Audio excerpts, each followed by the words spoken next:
பாபா சாஹேப் அம்பேத்கர் ஒரு சாதாரண மனிதன் அல்ல. இந்த நாட்டையே இயக்கி கொண்டிருக்கின்ற இந்திய அரசியலமைப்பு சட்டத்தின் உருவாக்கியவரே அவர்தாங்க. விடுதலை பெற்ற இந்தியாவின் முதல் சட்ட அமைச்சர் அவர்தாங்க.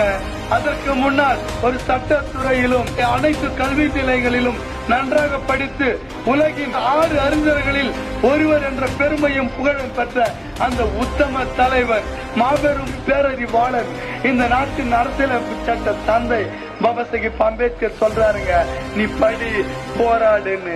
அறியாமையை ஒழிக்க படி, உன்னுடைய உரிமைகளை உணர்ந்து கொள்ள படி, மற்றவன் உன்னை அடிமைப்படுத்துகின்ற நிலைமை அறிந்து கொள்ள படி, அதே நேரத்தில் உன்னை உயர்த்தி கொள்ள போராடு, உன்னுடைய அடிமைத்தனத்தை நீக்கிக் கொள்ள போராடு. இந்நாடு சுதந்திர நாடு. இந்நாட்டில் ஒரு சுதந்திர மனிதன். தெரிந்தோ தெரியாமலோ சாதி அமைப்பும் சமுதாயமும் உன்னை அடிமை என்ற நிலைக்கு தள்ளி இருக்கின்றது.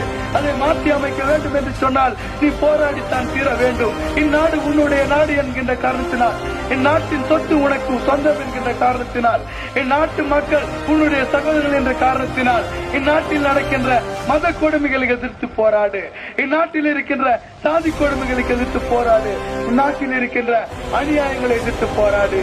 அதே நேரத்தில் உன்னுடைய சகோதரர்களை நீ சரியான வழியில் திசை திருப்பு என்று சொல்லுகின்றார்.